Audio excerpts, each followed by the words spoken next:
The Circus of Democracy.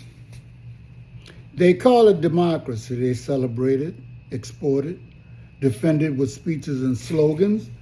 Yet too often, what we're watching is not self-government, but a circus. A circus has bright lights, loud voices, and constant motion. It keeps your attention while something else happens behind the curtain. And that is one of the great flaws of democracy. Not the idea itself, but how easily it becomes performance instead of practice.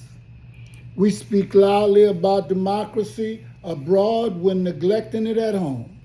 We travel to Africa, to Asia, across the world, preaching democracy as if it were a gift to be delivered, while failing to ask whether we actually live it in our own neighborhoods. Democracy becomes something we teach, not something we practice. A sermon, not a discipline. And like religion, democracy has developed its own hierarchy. We have officials, experts, representatives, and institutions who speak about the people, for the people, and over the people.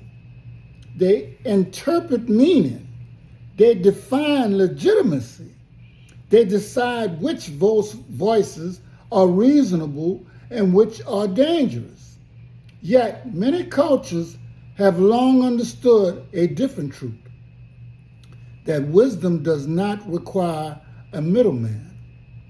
Just as no priest, preacher, or institution is required to stand before a human being and the great mystery of existence, no elite class is required to stand between people and their own capacity for self-government. The spirit, the awareness, the dignity, the moral sense already lives within the people. So we should ask uncomfortable questions. Why does anything claiming ultimate authority require constant payment, money, obedience, silence to function? Why does the creator of all things need donation, fees, or tribute? Who made the land, the water, the breath, the materials of life freely available in the first place? And at what point did human systems begin to behave as if they were the creators? At some moment in history, man declared himself almighty. He began drawing borders over the land he did not create, extracting wealth he did not produce, and deciding who lives, whose lives, cultures, and dreams were expendable, all while calling this domination civilization. Democracy, when emptied of substance, becomes the perfect mask for this behavior. It offers rituals instead of responsibility, voting instead of voice, noise instead of participation. The people become an audience, applauding acts they did not write. And when communication is controlled, when speech is managed, filtered, and shaped, democracy becomes theater. Consent becomes manufactured. Power becomes insulated. The circus thrives on distraction. Which brings us to this moment, where a letter must be read aloud, not as an attack, but as a mirror. And I'd like to credit one of my ancestors, but I'm not going to give you his name. But I will tell you, thank you, Griot 1. A letter to the conquerors. Understand yourselves. Your burden should not have been preached in Africa, but preached among yourselves. You told others to be civilized while refusing to examine your own conduct. You demanded belief in systems you yourself did not live by. You moved to destroy and disrupt. You took people away from their lands. You broke down their systems, erased their languages, renamed their worlds, and called that civilization. You spoke of order while sowing chaos. You spoke of progress while crushing memory. You spoke of salvation while demanding submission. And we who have suffered at the hands of this so-called civilization are saying to you, you are the killer of dreams. You called other people savages, yet it was you who arrived with fire and chains. You spoke of enlightenment, yet darkened entire futures. You preached humanity while practicing domination. Yes, it is you who have been uncivilized. Civilize yourselves. Learn restraint. Learn humility.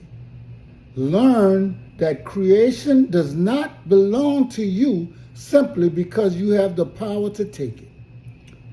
This is not a cry for revenge. It is a demand for recognition. It is history speaking back.